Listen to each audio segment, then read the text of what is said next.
Hey everyone, this is Music Tech Help Guy, and welcome to part 56 of my ultimate guide to Logic Pro. In this video, I'll give you a tutorial of the Modulator MIDI FX plugin. The modulator functions like an external modulation source.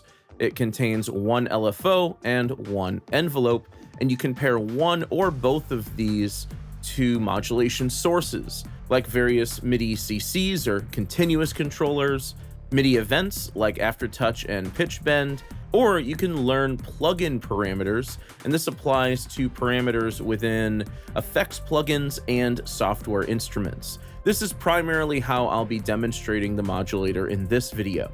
If you'd like to follow along with me, this Logic project is available as a free download in the video description below. And before I get into the tutorial, I want to quickly tell you about the sponsor of this video, Boombox.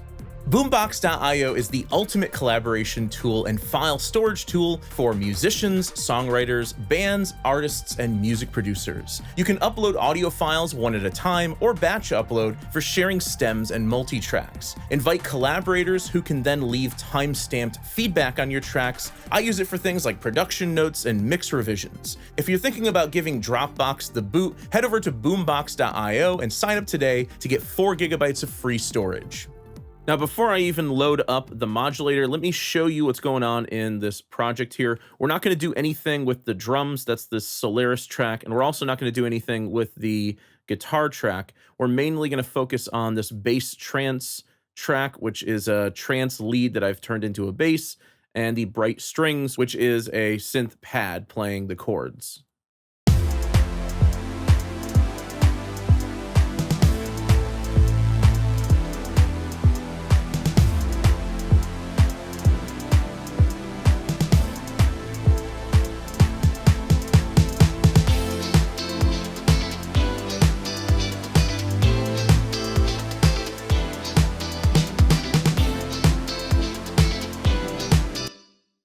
Okay, so first let's focus on the bright strings. I want to do two things with the bright strings. I want to create a pulsing rhythmic effect, and I also want to create a slow sort of filter sweep for the first 8 bars. So let's focus on the pulsing effect first. So I'm going to select the bright strings track. I'm going to load up the modulator, and I'm also going to pull this up in the mix just so you can hear the effect a little bit better as I'm creating it. So as I said before, the modulator contains 2 modulation sources, an LFO and an envelope. You can turn on each source here. Now, we've already talked a bit about LFOs and envelopes, but just as a quick recap, LFOs are low-frequency oscillators, and they create cyclic or repeating motion that can be paired to some other target, to some other parameter. So if I want volume to move up and down, I can make volume move up and down. I can make a filter knob move left and right. So you can control virtually any parameter with the LFO or envelope modules. The difference between an LFO and an envelope is that the modulation that happens with an envelope just happens once, typically once per note or set of notes. So if I wanted an envelope to open and close on every chord, I could do that. But there are some other ways to play with the timing of the envelope in musical values as well. Okay, so I'm going to turn off the envelope for now. Let's start with the LFO. So with the LFO, the main control here is really the rate, and the rate controls the speed or the rate of the motion. You can set this to hertz and sort of do this more freely, or you can click on this button to clock sync it and make the movement sync up to an actual rhythmic musical value. So for example, right now, this is defaulted to the modulation wheel, and on this track, there actually is an effect paired to modulation wheel. I'm going to press play, and I'm going to move my modulation wheel up and down on my MIDI controller so you can hear this.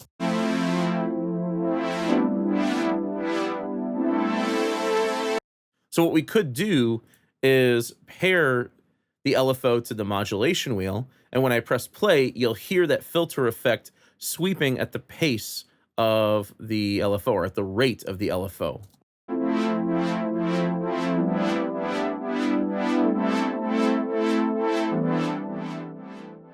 And you can also choose different shapes for the LFO, so you can go with a triangle wave, a sine wave, a square wave, or a random sort of stair-stepped pattern.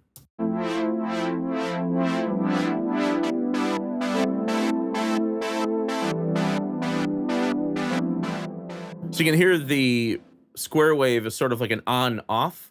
And for each one of these shapes, you can also play with the symmetry, which will adjust sort of how much the waveform sort of skews to the left or to the right. So you could take a triangle wave and turn it into a sawtooth, or even a reversed sawtooth wave. You could take a sine wave and also turn it into sort of like a soft sawtooth.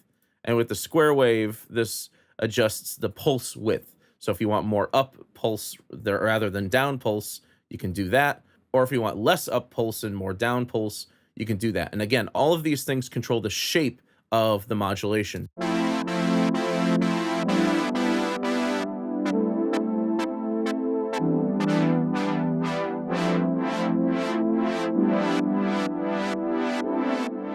Okay, so I don't want this to be paired to modulation wheel. I actually want this to be paired to the volume of the instrument, the main volume of the instrument. So I'm gonna open up Retro Synth here. This is the instrument that I'm using on this track. And what I can do instead of pairing this to modulation wheel is I can pair it to a specific plugin parameter within Retro Synth. So where's the main volume? Well, it's right here. So what I'll do is I'll click 2, I'll select Learn Plugin Parameter, and while this says Learn Parameter, I simply just click on that knob. And you can see that that knob is now moving at the rate of the LFO.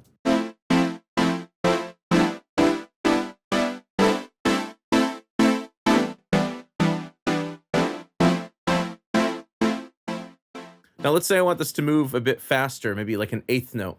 I'll change the rate from a quarter note to an eighth note. And you have a whole bunch of different values from bars up through slower values like half notes, whole notes, quarter notes, dotted and triplet values, all the way up through 128th notes. So basically any rhythmic value you can sync this up with. So I'm going to go with an eighth note.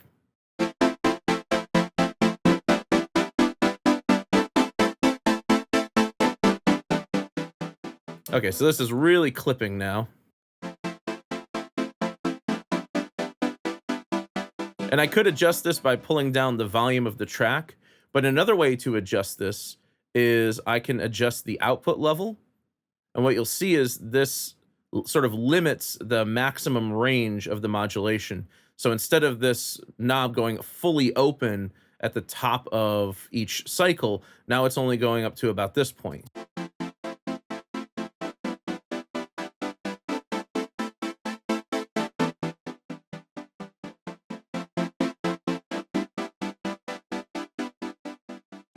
And the offset allows you to adjust sort of like the starting point of the modulation. So if I didn't want this to go all the way down to nothing, I could shift the offset up.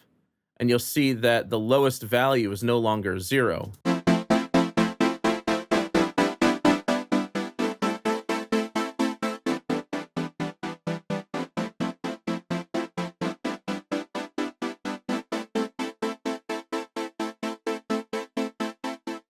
Now, the steps per LFO cycle adjusts the resolution of the effect. If you want a really high resolution effect, you're going to pull this up to infinity so you get the smoothest motion, but you can pull this down and you'll see that this sort of plays with the number of steps in that motion.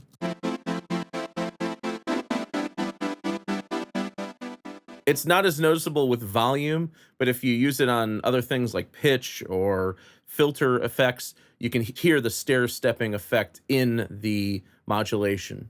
So most of the time, I just keep this up at 100% for the smoothest motion. The trigger modes affect how incoming MIDI notes will make the LFO react. So with free mode, this means that the LFO is just running freely in the background, even if you're not playing anything or you're not playing back your project.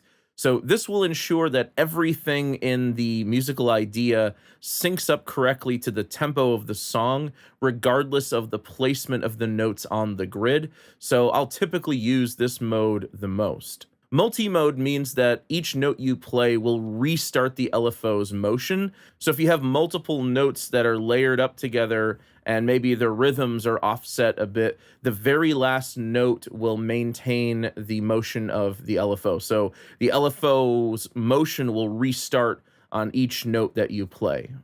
And single means that a single LFO will be used for all notes that you play. This is pretty similar to free mode, but the LFO doesn't restart until you play the keys. So this allows the LFO to restart its motion regardless of where the notes are placed on the grid. But again, I use free mode probably 99% of the time, so that's what I'll be using for this video.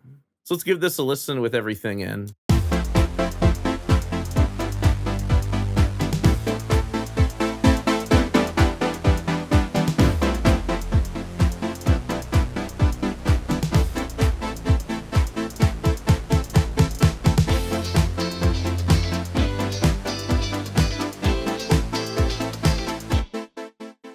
I'm going to add a little bit of a reverb to this just to sort of soften the effect.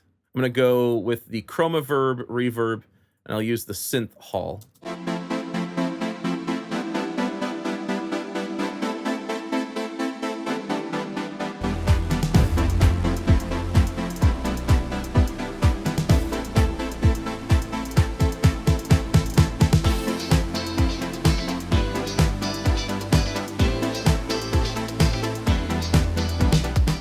Next up, I want to add in the envelope to control a filter sweep effect, but I want the modulation on the 8-bar intro to be different than the rest of the beat.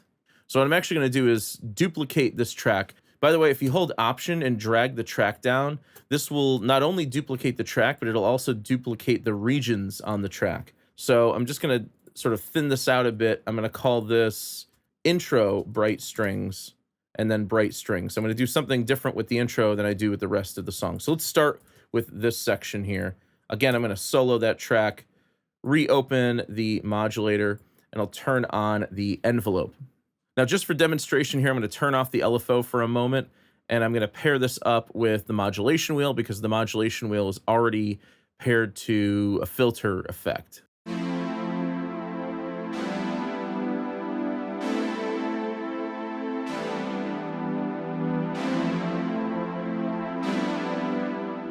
So you can see on each of those chords, at the beginning of each of those chords, the modulation wheel is being rolled up, which is engaging that low pass filter. So as the modulation wheel goes up, the high frequencies are being cut out. So just like with the LFO, I can play with the output level and offset to control how much of that effect I want to hear.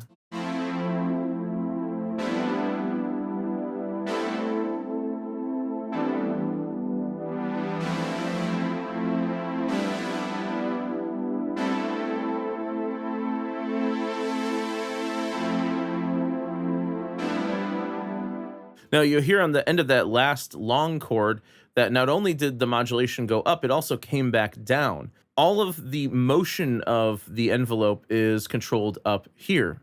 So one way to work with this is to adjust the attack, hold, and release parameters in milliseconds. So if I wanted this to be quicker, I could pull down the attack time to make it shorter. And if I wanted the effect to get to the release stage quicker, I could just simply shorten the hold stage.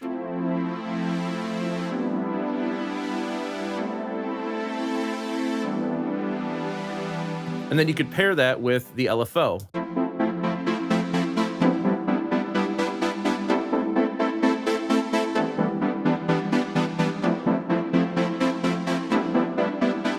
Now, one thing that's a bit confusing about this envelope is just if looking at it really quickly, you might think this is attack, hold, decay, and release, but there is no decay time in this envelope. There's no sustain adjustment. So the delay time is not decay. It actually just delays the start point of the envelope. So if you pull out the delay, it's going to take a bit longer before the modulation hits the attack stage of the envelope.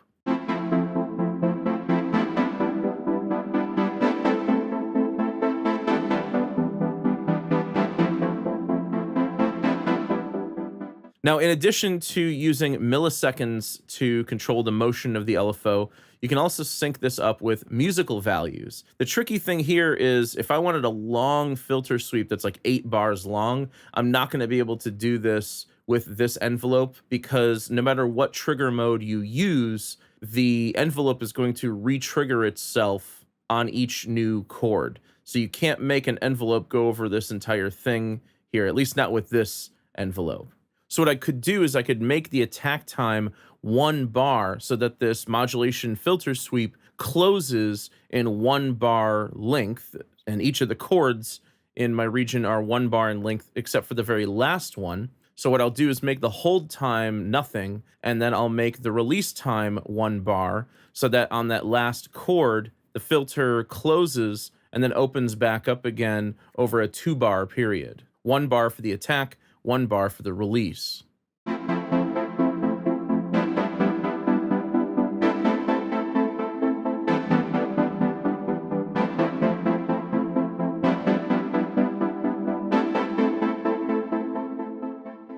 Now, one of the tricky things here is that the filter is sort of doing the opposite of what I want it to do. I want it to start closed, and then I want the filter to open up.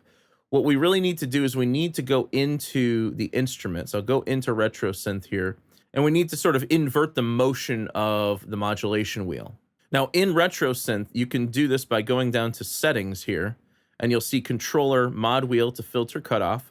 So the filter cutoff is being controlled by modulation wheel, and you can see that the depth of the modulation is in the negative. Let's flip this over into the positive so I get an inverted effect. Now, the reason why that's not working is because the starting point of the filter is already all the way up. So what I need to do is pull down the cutoff frequency of the filter to a lower starting point.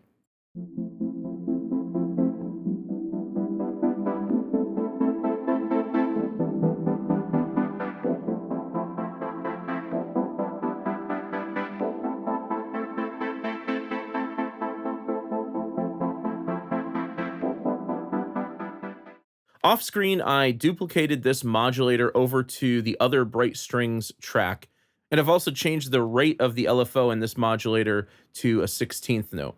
And what I want to show you next is a trick I like to use where I'll create a sidechain ducking effect with the compressor and the kick drum, and I'm using that along with the pulsing effect and filtering effects from the modulator.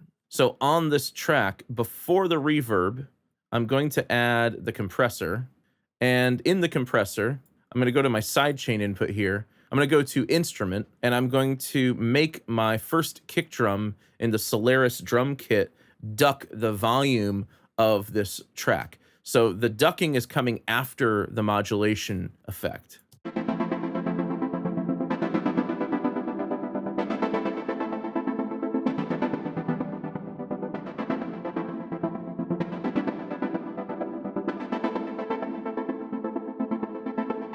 Let's see what that sounds like in the mix.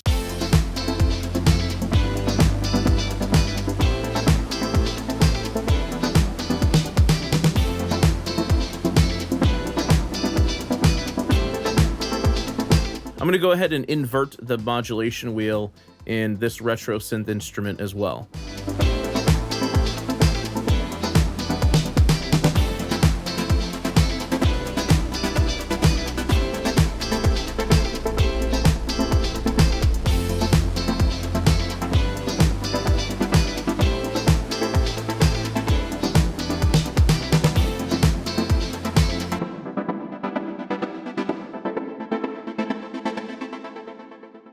Okay, so next let's add the modulator to the bass track. And for the bass, I'm going to show you how to control parameters within effects plugins with the modulator. So for example, let's say that I put the tremolo plugin on the bass track. And the tremolo plugin is a bit of a modulation plugin as well. It really is kind of an LFO, but just for volume.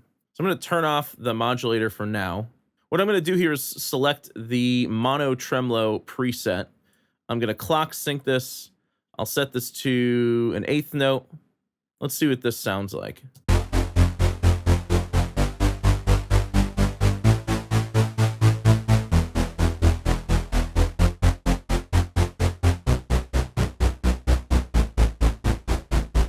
So let's say I wanted to control the depth of this effect and have this pulsing effect sometimes and then have it sort of phase out and then sort of phase back in.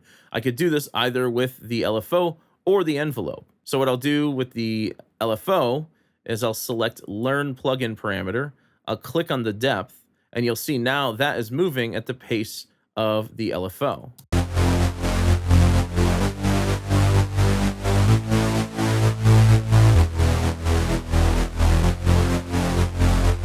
Let's make that go a bit faster. Let's go with a 16th note.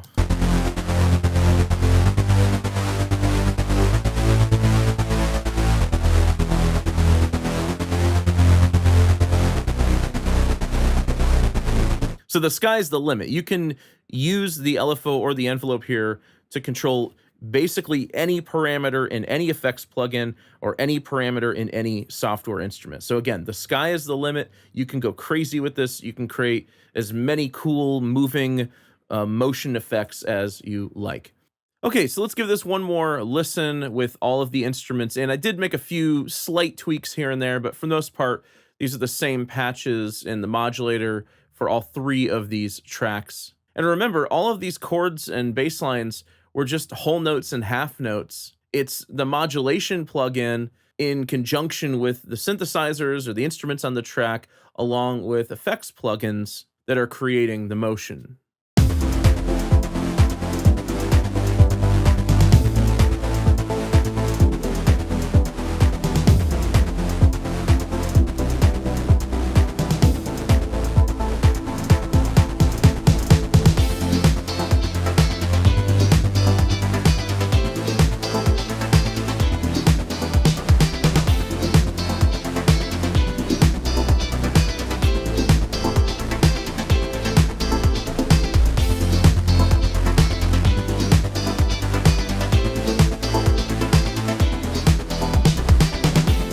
So that's the Modulator MIDI FX plugin in Logic Pro. I hope you guys enjoyed this video. If you did, please leave it a thumbs up and subscribe to the channel to see more content like this. As always, thank you so much for the support, and thanks for watching.